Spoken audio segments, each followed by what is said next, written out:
Now let's go back to our top story, the Oval Office spat. For more on reactions from Europe and Moscow, Anton Fedyashin joins us. He's a professor of history at American University. Anton, great having you. How would you add a wider historical perspective to Friday's events at the White House?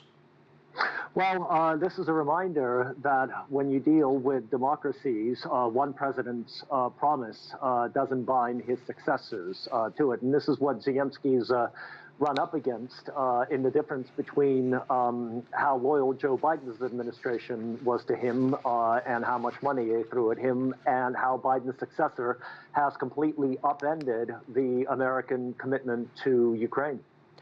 And on the other side of the Atlantic, European leaders across the spectrum reacted really fast. Are they united by horror? Yes, they are united by panic, because what the Europeans want to do is for this war to continue indefinitely, because they understand perfectly well that it is the only thing that is preventing the United States from completing the pivot towards Asia, which started long before Trump got into office. It was actually a policy, a goal that the Obama administration had officially declared. And for Europe, losing American military and financial support means that the Europeans will have to pay and organize their own security. And they've gotten very comfortable over the past 80 years with depending on the Americans to do this.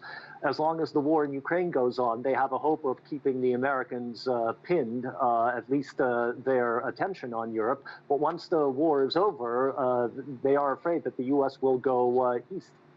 And Anton, Europe has been a continent really forged by conflict throughout its whole history. I'd like to ask you, which historical place do you think this conflict will have when history is finally written? Diego, I think in the grand scheme of things, this conflict is going to be the catalyst for the de-Westernization of global geopolitics. It is a conflict that has played out very violently in its acute military phase in Ukraine, and Ukraine's people have suffered most. But the historical repercussions go above and beyond Ukraine. They have to do with the nature of NATO and its relationship with the EU. They have to do with a process that has begun several decades ago, the de-Westernization of international relations and geoeconomics. And the Ukrainian war has acted as a catalyst to speed up what was otherwise an inevitable but a glacial process. So this will have enormous long-term repercussions. And Anton, I'd like to turn the tables here. How do you analyze the view, but from Moscow? Well, the Russians are sitting back and not really doing anything. They don't have to. They are watching Vladimir Zelenskyy self-destruct. And they really don't have to make any sudden moves. They are remorselessly taking territory in Ukraine and destroying the Ukrainian army. I've seen absolutely no signs in the past 24 hours that there have been any tactical, let alone strategic, changes on the battlefield. So the Russians will continue to do what they've been doing for months now, and the Ukrainians have fewer and fewer cards to play in this game. And I know it's hard to predict the future, but what do you think is next in the conflict?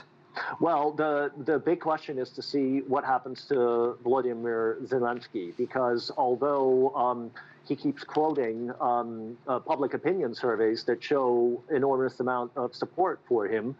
There was a blip for it, for example, yesterday and today among the Ukrainians who thought that he had attempted to stand up to Trump's bullying. In the long run, this is very bad news for Ukraine, because it is entirely dependent on Western support. And Western support really means American support. So I think the litmus test for what happens to Ukraine is to see what happens to Vladimir Zelenskyy.